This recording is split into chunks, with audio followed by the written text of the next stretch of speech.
Pagi ini, Harakun berangkat ke kantor lebih awal karena ada sesuatu yang harus dikerjakan. Fuyuki yang masih memakai pakaian dinas menghentikan Harakun, meminta ciuman selamat tinggal karena kesempatan ini tidak akan bisa mereka lakukan di kantor. Harakun kemudian mencium pipi Fuyuki. Fuyuki nampak kecewa mengapa Harakun tidak menciumnya di mulut. Hal itu sengaja Harakun lakukan karena dia tidak akan kuat menahan hasratnya jika mencium di mulut, yang ujungnya akan membuatnya terlambat sampai di kantor. Dalam perjalanan, Harakun melihat seorang wanita memakai rok mini sedang digoda oleh pria hidung belang. Pria tersebut memaksa dengan memegang tangan si wanita. Harakun mencoba menghentikannya. Di momen ini, wanita tersebut memperhatikan wajah Harakun dan serasa tidak asing. Setelah mengingatnya dia tahu Harakun adalah lelaki yang tempo hari dia lihat bersama Fuyuki. Entah siapa sebenarnya wanita tersebut. Kemudian tanpa basa-basi, untuk mengusir lelaki hidung belang dari hadapannya, si wanita itu pun mengaku jika Harakun adalah suaminya. Lelaki penggoda lari terbirit-birit setelah itu. Si wanita itu pun mengucapkan terima kasih kepada Harakun yang telah menolong dari lelaki hidung belang. Si wanita kemudian menceritakan bahwa dia sering merokok sebelum berangkat kerja tapi malah digoda oleh pria hidung belang. Harakun dengan rendah hati meminta untuk tidak mengucapkan terima kasih karena dia tidak melakukan apa-apa.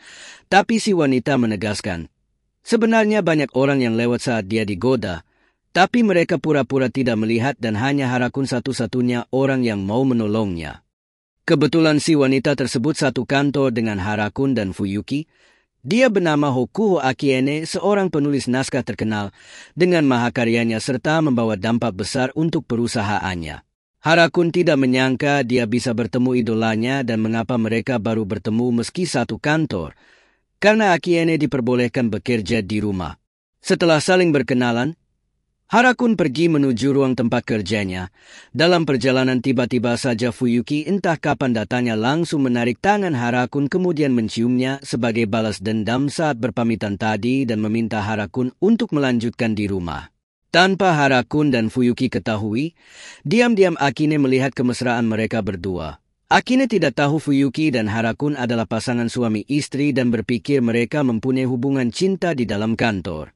Selanjutnya, saat Akine merokok di ruang khusus, kebetulan dia bertemu dengan Fuyuki, menghentikannya kemudian saling bertanya kabar, karena sudah lama tidak bertemu.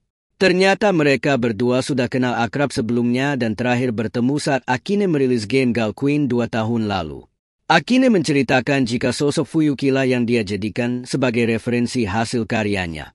2 tahun tidak bertemu, Akine menanyakan apakah Fuyuki sudah menikah. Ya, Fuyuki menjawab sudah menikah dengan seseorang yang mempunyai profesi berbeda dengannya. Di sini Fuyuki tidak menyebut nama Harakun sebagai suaminya. Kemudian Fuyuki balik menanyakan kepada Akine game apa yang akan dia buat selanjutnya.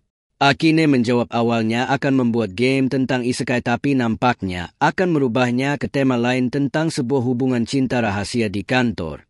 Fuyuki tidak sadar jika dirinya dan Harakun sedang dijadikan referensi game baru Akine. Harakun melihat keakraban antara Fuyuki dan Akine. Harakun merasa was-was, harus lebih waspada dengan Akine karena khawatir hubungan pernikahannya akan terbongkar. Singkatnya, Harakun sampai di rumah lebih awal dari Fuyuki. Baru tiba membuka pintu, Fuyuki begitu agresifnya langsung mendekati Harakun untuk melanjutkan adegan tadi pagi meminta Harakun untuk mencium di mulut.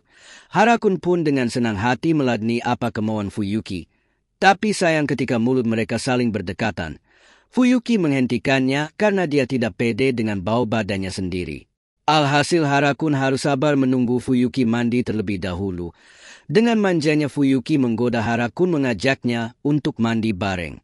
Mereka berdua akhirnya mandi bareng. Untuk lebih detailnya kalian baca dan lihat sendiri. Karena banyak adegan vulgar yang akan mengakibatkan calon janin kalian berceceran tidak pada tempatnya.